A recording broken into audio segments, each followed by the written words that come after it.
Let's talk about Helldivers, Book 1. When I first picked this up, I was genuinely skeptical. The elevator pitch that humanity lives on massive, ancient warships while daring adrenaline junkies skydive through lightning storms to a monster-infested, radioactive surface to find spare parts sounds less like a novel and more like a fever dream hatched by a Hollywood producer on his 5th cup of espresso. Yet, the moment you open it, this book grabs you by the throat, straps a rusty oxygen tank to your back, and shoves you out of a pressurized airlock. As many other readers have stated, and I completely agree, it starts with arguably one of the greatest lines I've ever read. It's the kind of line that makes you choke on your coffee, sit up straight, and think, oh, we are doing this. It establishes the stakes immediately, and from that point on, my heart rate didn't return to normal until long after I finished the last page. The world building is where this book truly flexes its muscles. It's not just a setting, it's a living, breathing, incredibly hostile character in the story.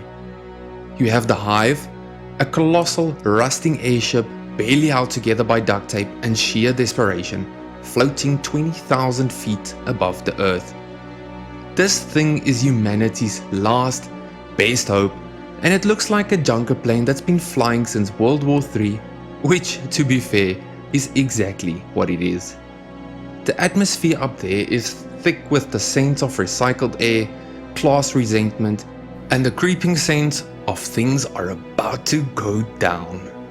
Below deck, life is a suffocating nightmare of tight spaces and slow radiation poisoning, while the above deck folks clutch their privilege like a life raft. The sheer inventiveness of the airship society and the creeping political and social tension are almost as interesting as what's happening on the ground.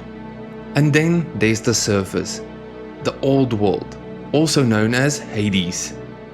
If the sky is a desperate existence, the ground is an active, screaming hell. Nicholas Sansbury Smith paints this nuclear wasteland in vivid, horrifying detail. A world of nuclear winter, relentless electrical storms that would vaporize you on descent, and the chilling ruins of a civilization that forgot how to be nice.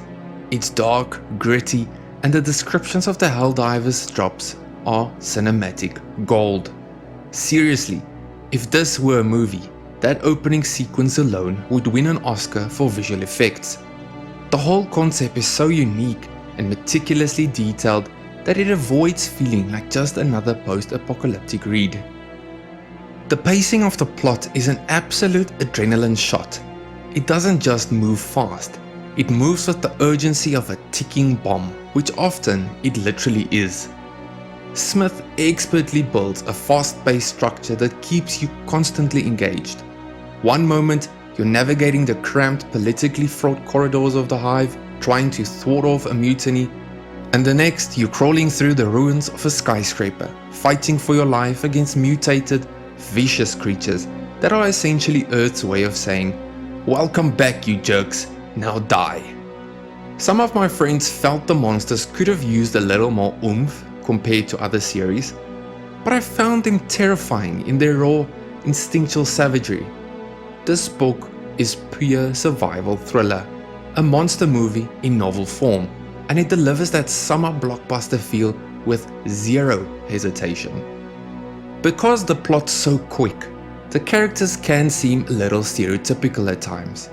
We meet the strong-willed captain, the loyal lieutenant, and of course our disillusioned veteran Xavier X Rodriguez.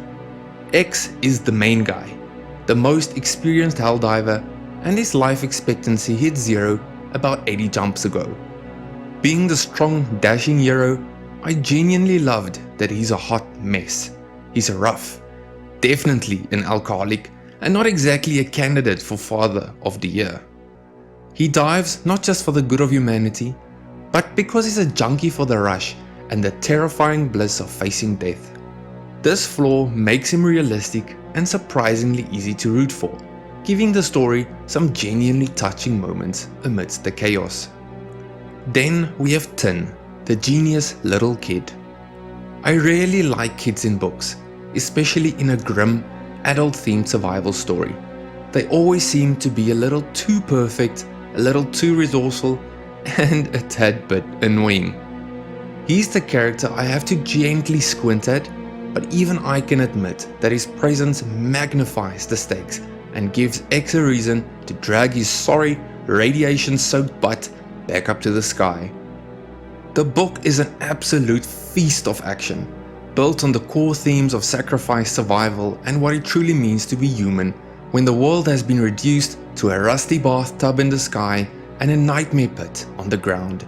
It's intense, gritty, and doesn't bother with any unnecessary baggage. So, is Helldivers worthy? Absolutely 100% yes. This book isn't trying to be high art, it's trying to be a 2-hour, edge-of-your-seat thrill ride, and it succeeds spectacularly. Another screaming, tooth-filled monster or a 10,000-foot freefall that Smith throws at you makes you instantly forget any minor quibbles like the occasional plot convenience and the slight reliance on character tropes. It's a non-stop, gripping, ridiculously fun survival story that keeps its foot on the gas from the first page until the jaw-dropping cliffhanger. If you need a book that's going to make your palms sweat and remind you that you're comfortable on your couch and not jumping into a nuclear storm, then you need to pick this one up immediately. Now, if you'll excuse me, I need to go find the sequel, because that ending left me hanging higher and more desperate than the hive itself.